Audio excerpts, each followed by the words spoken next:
C'est l'enfer en fait.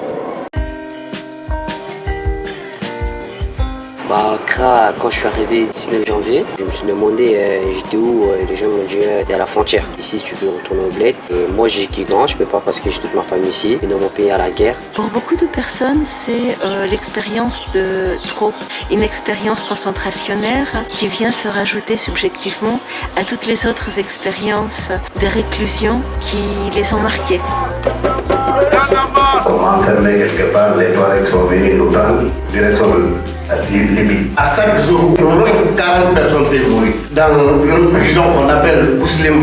Après avoir été dans une prison clandestine en Libye, après avoir échappé de justesse à la mort dans un naufrage en Méditerranée, l'eau a commencé à rentrer dans notre bateau. 21 survivants sur 135 personnes.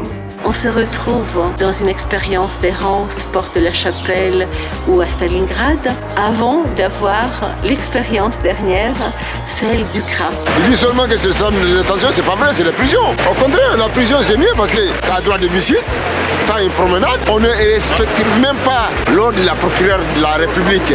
Les témoignages et expériences rassemblés dans le Lyrique inacceptable offrent un panorama très détaillé et sans phare de l'accueil actuel des exilés. Ils décrivent notamment des pratiques administratives, judiciaires et policières qui relèvent parfois d'illégalité, mais également de situations techniquement légales qui nous paraissent fermement condamnables au plan éthique. On est sur une situation complètement explosive dans les CRA, du fait d'une politique migratoire, d'acharnement en termes d'enfermement des personnes. Qu'est-ce qu'on y voit? Des cas de personnes mineures retenues dans ce type de centre, des conditions d'hygiène, de dignité totalement scandaleuses. Il y a beaucoup de stress, les gens ont du mal à dormir. Moi, il y avait un moment quand j'étais là-bas, j'ai dit si l'avocat n'arrive pas à faire des choses, moi je vais me suicider.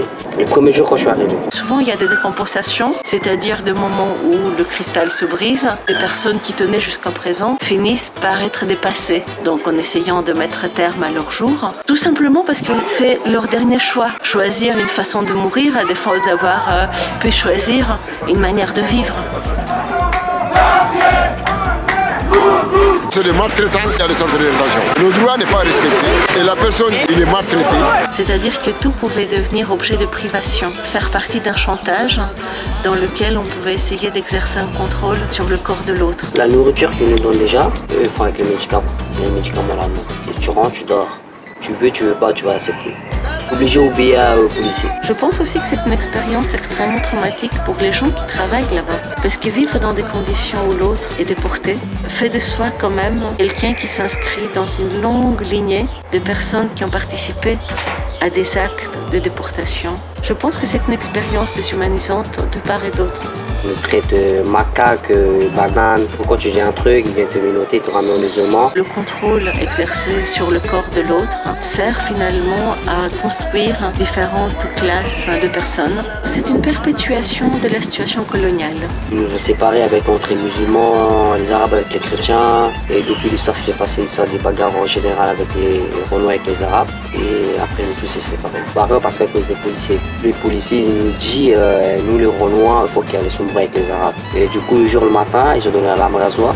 Après la lame rasoir sortir, il y avait un policier qui s'est blessé. Et moi, je me suis blessé. Ici, les gens d'ailleurs, ils ne savent pas ce qui se passe à l'intérieur là-bas. Des personnes aussi qui font état des conditions de déportation d'une cruauté extrême. Donc, c'est des personnes qui ont été emménotées, encagoulées. Dans le cachet, ils attachent les gens. Non, mais c'est de l'étrangler.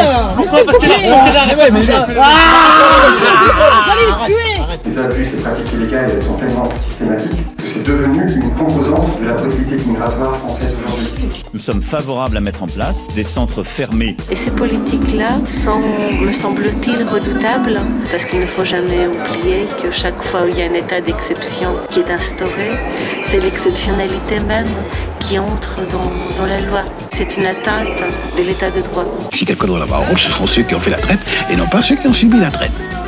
Je suis désolé, et je ne veux pas être empereur.